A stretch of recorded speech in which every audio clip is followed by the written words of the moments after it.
It honestly blows my mind when coaches have a selling point of macros.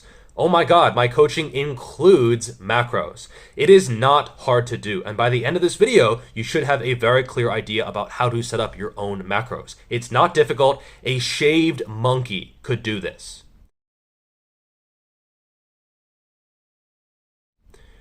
Or an unshaved monkey. No hate on unshaved monkeys here at Jeffrey Verity Schofield Fitness. So it's a pretty simple 5-step process. Step number 1 is protein. Now, why is protein number 1? Because it's the biggest pain in the ass to get in, and it's what you have to go out of your way to get in. So I set protein at roughly 1 gram per pound of body weight, or 2.2 grams per kilo. You can go a little bit less as well, but I would say 1 gram per pound, slightly less, somewhere in that range is going to be absolutely fine. You can go higher if you want. If someone is advocating more than 1 gram per pound, 2 things. Either 1, they are selling protein powders, or 2, they haven't read the research, or perhaps both. You can go below the bottom end that I recommend, 1.6 grams per kilo or 0.7 grams per pound, but you might get slightly slower gains. It's not like you lose muscle if you go below that, but you might not get optimal results. So I am roughly 210 pounds. I'm going to pick 200 grams of protein per day. It's a little bit under 1 gram per pound, but there's nothing wrong with that. It's still above the minimum threshold.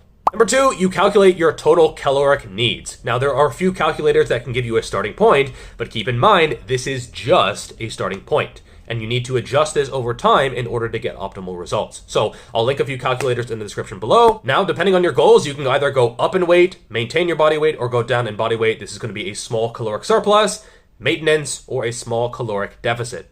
Not that complicated. This should be pretty intuitive. As for the specifics, I would say bulk slowly, cut more quickly. Surplus might be 200 to 300 calories in excess of your maintenance. Main gaining or recomping is going to be exactly at maintenance or as close as you can. And then cutting is going to be anywhere from maybe a 500 to 800 calorie deficit, depending on how quickly you want to lose weight. The more weight you have to lose, the faster you can typically lose it. I even have some people on near a 1,000 calorie deficit, and they feel fine, and so we just go for a 1.5 to 2 pounds per week weight loss goal. For other people, maybe 1 pound per week is going to be optimal, or perhaps even half a pound if you don't want to cut that quickly. All of them are okay. So for me, I'm going to pick 3,200 calories just because that's what I found allows me to very, very slowly gain weight. On like 3,500, I will gain weight very, very noticeably quite quickly. On 4,000, I'll get basically just fat.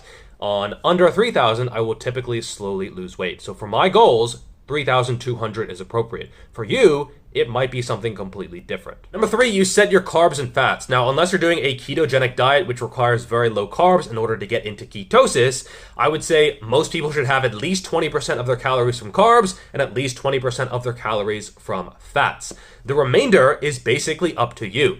Past a certain point, carbs and fats are basically just energy. Yes, they are treated differently. Yes, there's, not a 100% overlap, but they are basically interchangeable because your body just treats them as energy because that's what they are, energy. Now, because I prefer carbs to get that carb pump, I'm going to pick 30% of my calories from fat, 960 total calories, divide that by 9 to get the number of grams of fat, which is going to be roughly 106 to 107 grams of fat. The remainder goes to carbs, 360 grams of carbs. Then you divide that up into how many meals that you want. Could be 3 meals, 4 meals, 5 meals, 6 meals, completely fine. If you go to 2 or 1 meals, there's nothing wrong with that, but I would get in protein at least 3 times per day. So you could have, maybe a shake earlier, or a shake before bed, probably both, and then 1 meal a day.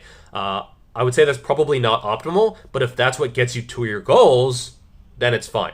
Finally, weigh yourself on a regular basis, at least multiple times per week in order to get a trend line. If you're trying to bulk and you're not gaining weight, you're going to have to increase your calories. Same thing with cutting. If you're trying to lose weight and the scale is not going anywhere, well, you're going to have to adjust calories downward in order to compensate for that. Your maintenance can change, or perhaps the formula was wrong and you have a slightly slower metabolism, or you aren't as active as you think. So I think it's important to adjust as needed and not take any of these numbers as absolute. You need to take a hold of your life and of your situation and make sure that you are adjusting things as needed and being active in the process. So, as you can see, not that complicated. So if a coach says to you, yeah, I can tell you your macros, you can respond, I can tell myself my macros. Thank you very much. All right, that is all for this video. Make sure to like, subscribe, all that good YouTube stuff, and I'll see you in the next video.